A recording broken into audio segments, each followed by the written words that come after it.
Whether you want to be as bald as a naked mole rat or as bushy as a bush, I don't know, I couldn't think of anything. That is solely up to you, sis.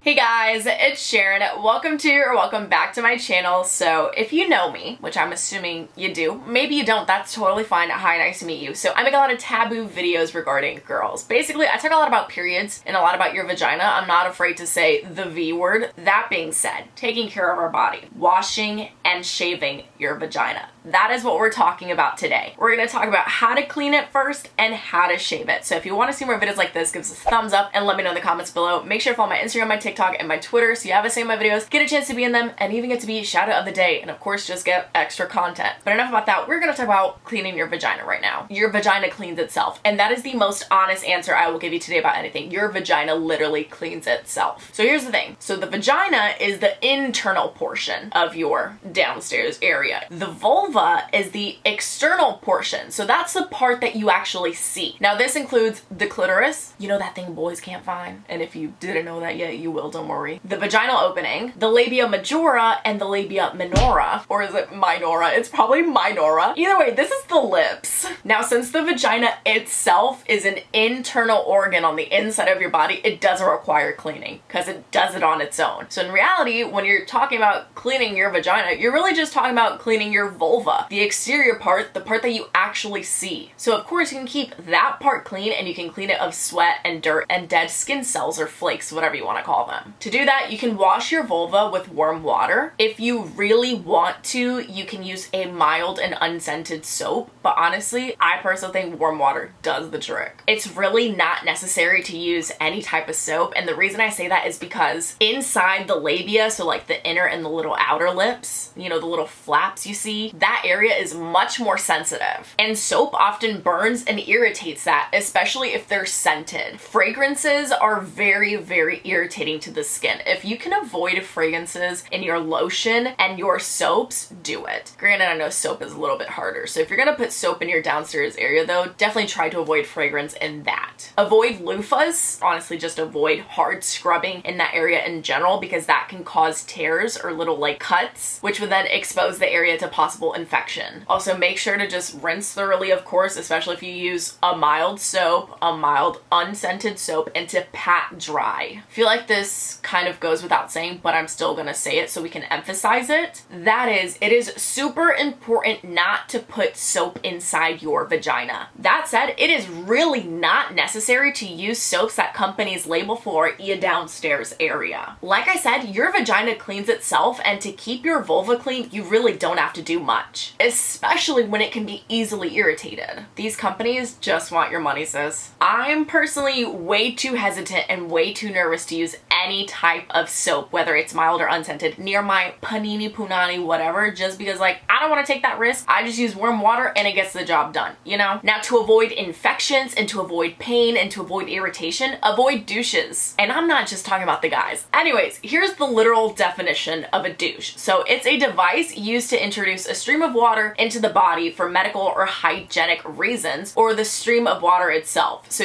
douche usually refers to vaginal irrigation.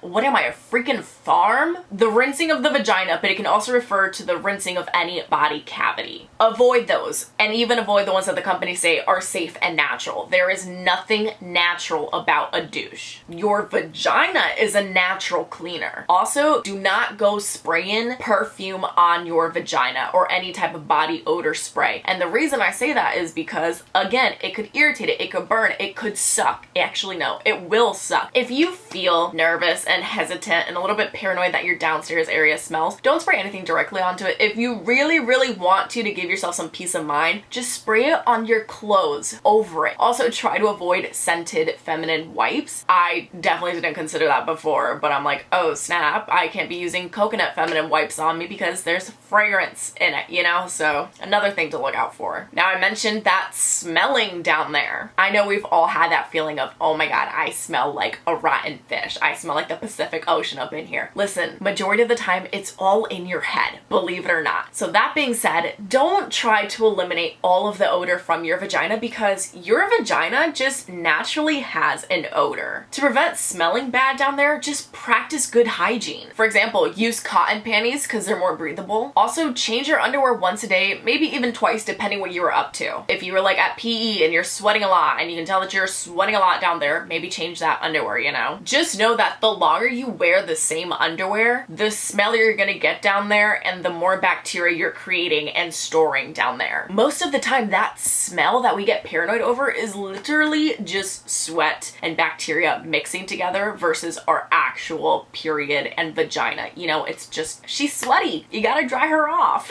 That being said, it's also important to keep your downstairs area dry. That's why they say that when you get out of the pool, the ocean, or whatever, don't sit in your wet bikini bottoms because that's not good. Yeast thrives in wet and warm environments. So if you're sitting in a wet bathing suit bottom, for example, you can actually make yourself more prone to a yeast infection. So again, if you're really sweating and you feel like your underwear's wet, maybe you spilled some milk and your underwear's wet. I don't know. Just don't wear wet underwear, wet bikini bottoms. Avoid it like the plague. That being mentioned, washing your vagina actually won't get rid of infections and can actually make it worse. Using harsh soaps could dry out the vaginal tissue, also causing those tiny tears that can create infections in your vagina. This sadly goes for bath bombs too. Some bath bombs have these added chemicals and fragrances that can actually disrupt your pH levels, whether they cause yeast infections or bacterial vaginosis or UTIs, which is a urinary tract infection, which is also just a bladder infection. I got a yeast infection after using a bath bomb for the first time ever. That was the last time I used a bath bomb.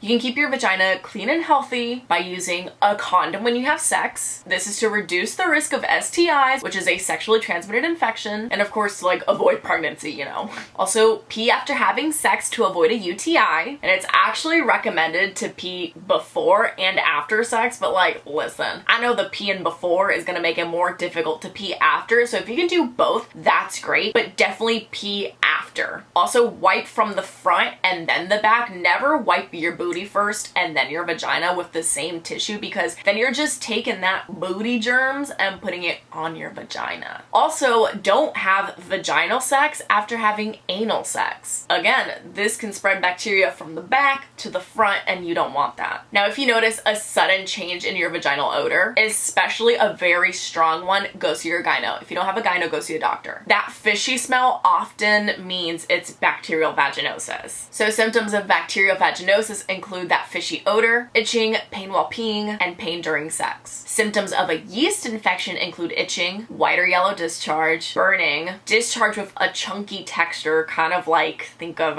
what's that type of cheese? Cottage cheese. White coating on the lining of the vulva, and pain during sex. You might not have all those symptoms that I just mentioned for each of those, but if you have some, it's definitely a call for concern to go get that checked out, you know? So that being said, taking care of your vagina and cleaning her and what to look out for, let's get into shaving. First off, I just want to say you do not have to shave. It is your body, it is your choice. Whether you want to be as bald as a naked mole rat or as bushy as a bush, I don't know, I couldn't think of anything. That is solely up to you, sis. If you don't want to shave, but you don't want to be bushy, you can just trim it. Like literally those little tiny nail scissors, just trim. You don't have to shave completely. You don't have to let it grow completely. You could just cut a little bit off. But you can also get a wax or get laser hair removal. Although those are definitely a bit more expensive. But we're gonna get into shaving with a razor. So first off, you're gonna need a good razor. You know where you're not gonna find a good razor? The women's section. Women's razors are not good. It sucks. I don't know why they're not good. They just aren't. If you can invest in a good men's razor, do it. This is my razor. It's literally the same razor my dad uses. I literally stole his razor, changed the head, tried it, and I was like, cool, I'm gonna buy my own because this is so much better than a women's razor. Also, try to avoid disposable razors if you can. Remember when I said invest in a good razor? Disposable razors are called disposable for a reason. They're not meant to last long. These, you can just change the little head right here. See, I can just pop this off and replace it with a new blade. blade. Once you find a good razor, you're gonna wanna prep your area before you shave. I'd say spend about like maybe, I don't know, 10 minutes in warm water first. Whether you're like submerged in warm water or honestly just putting like a small wet warm towel over your vagina, or I guess technically the vulva. This will help soften the outer layer of your skin, making it easier for hair removal, and also lessen your chance of getting razor burn, which razor burn is just when like shaving causes inflammations and you see like those little red bumps pop up. Those are also known as razor bumps. So razor burn is really just like a bad reaction from a shaving. After wetting it, make sure to pat dry. You can also lightly exfoliate with a scrub to remove like dead skin cells, but emphasis on lightly, because again, you don't want to create little tears or cuts in your skin, because cuts, tears in your vagina could lead to infections, like mentioned many a times before. I recommend using a shaving cream to prevent irritation. I'd say apply a very thin layer on the area so you can still see the hair underneath it. And that way your razor isn't just getting clamped up with all this shaving cream. Or you can also use aloe. I bought this at Walmart. Honestly, I don't remember how much this was. This was anywhere from like $3 to maybe $7. That's a big range. I'm sorry, but it's still pretty affordable. It is called Anti-Bump Shave Gel. Prevents bumps, itching, irritation, clear visibility for sensitive areas. So, I mean, it is like a very clear gel when you apply it, by a brand called Bikini Zone. This gets the job done pretty well. This is a nice shaving gel for me because I sadly do get a lot of razor bumps and they're not fun. They are itchy, they irritate, they suck, they make you feel like your vagina's not cute because it looks like she's just all red and bumpy, and it's just, this is how to avoid it. This has been fine. I don't mind it. It's gotten the job done. It's nothing out of this world, but I'd say it's a good place to start. I have seen a new shaving routine that I want to try. I saw it on TikTok. So if you guys want to see that video, let me know in the comments below. I definitely want to test it out, so I could definitely do that for us.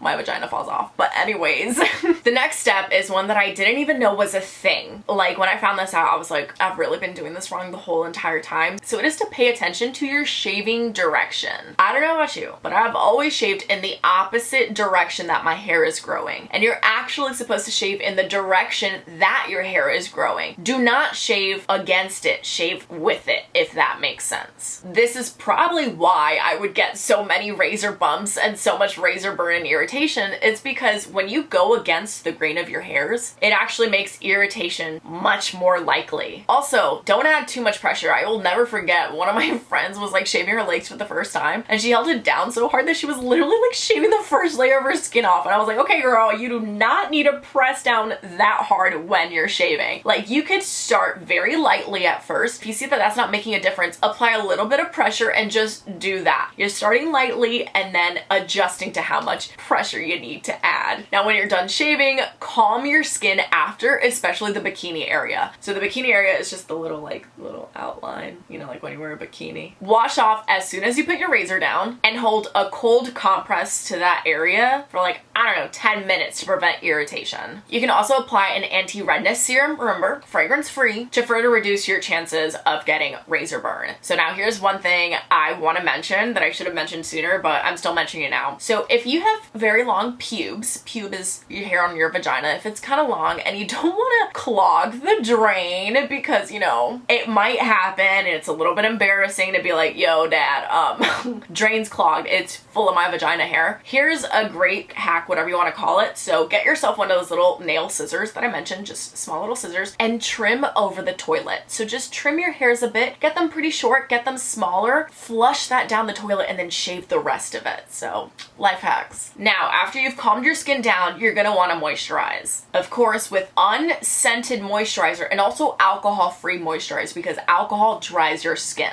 After that, clean your razor. Ironically enough, like, make sure to either sanitize your blades with rubbing alcohol or just with warm water. If your razor looks rusty or it looks a little dull, and you know your razor is dull when it's not really shaving anymore, just toss it out, replace the blades. Now, if you get itchy after shaving, that could be a sign of razor burn or even just ingrown hairs. This can be caused by shaving incorrectly, like shaving in the wrong direction, using a dull razor, or even shaving a sensitive area of skin can all cause irritation. Using shaving products that contain artificial scents and harsh chemicals, such as alcohol, like I mentioned, can also irritate the skin really badly, which would then contribute to that itchiness. So basically, like, just avoid fragrances. That seems to be like the whole summary of this video. Avoid it when you're cleaning and avoid it when you're shaving, and avoid alcohol so you don't dry your skin out. But that is basically pretty much it for just washing your vagina and shaving your vagina, and I hope this helped you out. If you have any tips that I didn't mention that you like to mention and share with us, please comment them down below. Like, help us this out. I just feel like it is very important to share this stuff with everyone else because there's nothing to be ashamed about. It's a body, it's natural. If you guys enjoyed this video, give us a thumbs up. Again, any tips, tricks, even video requests or video ideas, let me know in the comments below. If you want to see me testing out that like shave routine, because I'm gonna do it anyways, but if you want to see a video about it, let me know. Now, shout out of the day goes to Ira or Ira. I don't want to say your name wrong on Instagram. Thank you so much. If you'd like to be shout out of the day, just follow me on my Instagram and stay active. Like I mentioned, I make a lot of period related videos and a lot of like girl talk videos, which are 2 playlists on my channels. I have one literally titled All About Periods, where's my periods tips, tricks, hacks, even testing like reusable period products. You can go check all that out. That includes my notorious period horror stories as well. And then my girl talks are just where I answer your questions that you didn't feel comfortable asking anyone else. So you ask me and I answer them as honestly and helpful as I can, whether it's questions about your period, about sex, about shaving, taking care of your hoo-ha, love, whatever. I answer that stuff. So lots of bingeable content on this channel. If you'd like to see more, definitely subscribe for more. But I hope this helped you out. I hope you guys enjoyed, and I will see you guys next time. Maybe with a shave routine. I don't know, man.